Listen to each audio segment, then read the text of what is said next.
যে শুধু বরাদ্দের অঙ্ক বড় হলেই জনগণের স্বাস্থ্যসেবা নিশ্চিত হয় না, বরং বরাদ্দকৃত এই অর্থ কতটা কার্যকরভাবে ব্যয় হয়েছে এবং তার সুফল সাধারণ মানুষ পাচ্ছে কিনা তার উপরই নির্ভর করে এই স্বাস্থ্যসেবা। মাননীয় স্পিকার, আসসালামু আলাইকুম। আপনাকে ধন্যবাদ আমাকে বক্তব্য দেওয়ার সুযোগ দেওয়ার জন্য। আজ আমি এই মহান সংসদে স্বাস্থ্য খাত নিয়ে কিছু গুরুত্বপূর্ণ বিষয়ে কথা বলতে দাঁড়িয়েছি। মাননীয় স্পিকার, সরকার এবার বাজেটে স্বাস্থ্য খাতে ৬৯,৫০৪,০৯ কোটি টাকা বরাদ্দ দিয়েছে, যা জিডিপির ১.০২%। গত বছর এটা ছিল ০.৮৮%।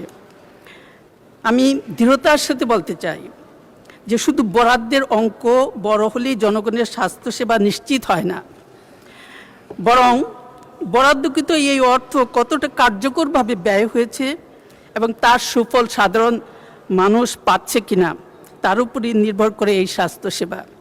মাননীয় স্পিকার, বিশ্ব স্বাস্থ্য সংস্থা এবং বিশ্বব্যাংকের সর্বশেষ হিসাবে বলা হয়েছে যে চিকিৎসা ব্যয় মেটাতে গিয়ে বাংলাদেশের শতকরা ৪৪% পরিবার আর পারিবারিক আর্থিক বিপর্যয়ের মুখে পড়ে।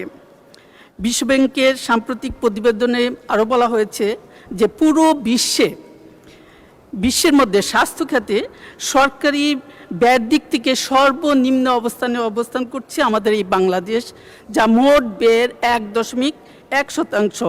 এমনকি ঋণের দায়ে জর্জরিত গরিব দেশগুলো, যেখানে তাদের মোট সরকারি ব্যয়ের অন্তত ৭% তাদের স্বাস্থ্য খাতে বরাদ্দ রাখে, সেখানে আমরা ১.১% মধ্যে ঘুরপাক খাচ্ছি।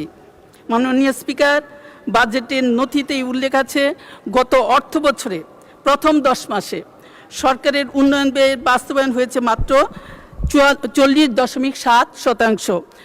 আরও উদ্বেগের বিষয় হলো যে স্বাস্থ্য খাতে প্রতি বছর বরাদ্দকৃত অর্থের প্রায় ২০-৩০% অব্যবহৃত থেকে যায়। অর্থাৎ একদিকে হাসপাতালগুলোতে বেড নেই, ডাক্তার নেই, প্রয়োজনীয় ঔষধ এবং যন্ত্রপাতি নেই, অন্যদিকে কোটি কোটি টাকা খরচ না হয়ে ফেরত যাচ্ছে। তাহলে প্রশ্ন ওঠে, সমস্যাটা কি আমাদের অর্থের নাকি ব্যবস্থাপনার দুর্বলতা, ব্যর্থতা? মাননীয় স্পিকার, আমাদের দেশের হাসপাতালগুলোর বাস্তব চিত্র অত্যন্ত উদ্বেগজনক। অনেক জেলা হাসপাতাল আছে যেখানে সিটি স্ক্যান, এমআরআই সুবিধা নেই, আইসিইউ বেডের তীব্র সংকট রয়েছে, চিকিৎসক ও নার্সের পদ শূন্য পড়ে আছে, রোগীদের ঘন্টার পর ঘন্টা লাইনে দাঁড়িয়ে চিকিৎসা নিতে হয়, কোথাও কোথাও রোগীদের হাসপাতালের বারান্দায়, করিডোরে, এমনকি আপনার মেঝেতে চিকিৎসা নিতে হয়। মাননীয় স্পিকার, আমি মাননীয় অর্থমন্ত্রী এবং মাননীয় স্বাস্থ্যমন্ত্রীর কাছে জানতে চাই, যদি অর্থই বরাদ্দটা থাকেই তাহলে কেন হাসপাতালগুলোতে প্রয়োজনীয় সেবা পৌঁছাচ্ছে না? মাননীয় স্পিকার, সরকারি ব্যবস্থাপনায় প্রকল্প বাস্তবায়নের দীর্ঘসূত্রিতা, সিদ্ধান্ত গ্রহণে বিলম্ব, দক্ষ জনবলের অভাব এবং অডিট ভীতির সংস্কৃতি স্বাস্থ্যখাতের উন্নয়নের পথে বড় বাধা হয়ে দাঁড়িয়েছে। মাননীয় স্পিকার, আর স্বাস্থ্যখাতের সবচেয়ে বড় সংকট হলো শুধু অর্থের নয়, সংকট দক্ষতা ও সুশাসনের। মাননীয় স্পিকার, উপজেলা স্বাস্থ্য কর্মকর্তা, সিভিল সার্জন ও প্রশাসনিক দায়িত্বে থাকা চিকিৎসকদের জন্য আধুনিক স্বাস্থ্য ব্যবস্থাপনা প্রশিক্ষণ বাধ্যতামূলক করা প্রয়োজন, কারণ স্বাস্থ্য সেবা শুধু চিকিৎসা বিজ্ঞান নয়, এটি একটি দক্ষ ব্যবস্থাপনাও। মাননীয় স্পিকার, সরকার ১ লক্ষ স্বাস্থ্যকর্মী এবং ৫,০০০ নূতন চিকিৎসক নিয়োগের যে ঘোষণা দিয়েছে, আমরা চাই এ নিয়োগ দ্রুত, স্বচ্ছ এবং দুর্নীতিমুক্তভাবে সম্পন্ন হোক এবং প্রান্তিক এলাকাগুলো অগ্রাধিকার পাক। মাননীয় স্পিকার, আমি বিশেষভাবে স্বাস্থ্য খাতে পাবলিক প্রাইভেট পার্টনারশিপ অর্থাৎ পিপিপি মডেলের মাধ্যমে বেসরকারি হাসপাতাল থেকে সেবা ক্রয়ের বিষয়ে সতর্ক করতে চাই। মাননীয় স্পিকার, যথাযথ নিয়ন্ত্রণ জবাবদিহি ছাড়া এই ব্যবস্থা চালু হলে জনগণের অর্থ বেসরকারি খাতের মুনাফা বৃদ্ধির হাতিয়ারে পরিণত হওয়ার আশঙ্কা রয়েছে। তাই জনগণের অর্থ ব্যয়ের ক্ষেত্রে কঠোর নজরদারি ও স্বচ্ছতা নিশ্চিত করতে হবে। মাননীয় স্পিকার, আপনার কাছে সময় বৃদ্ধির প্রার্থনা করছি। আমাদের দেশের মানুষ এখনও চিকিৎসা ব্যয়ের বড় অংশ নিজের পকেট থেকে ব্যয় করতে বাধ্য। অনেক পরিবার চিকিৎসা করাতে গিয়ে দরিদ্র হয়ে পড়ে।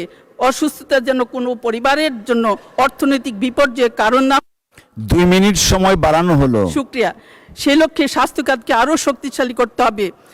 আমরা চাই স্বাস্থ্য বাজেটের শতভাগ কার্যকর বাস্তবায়ন, জেলা এবং উপজেলা হাসপাতালের জনবল ও যন্ত্রপাতি ঘাটতি পূরণ।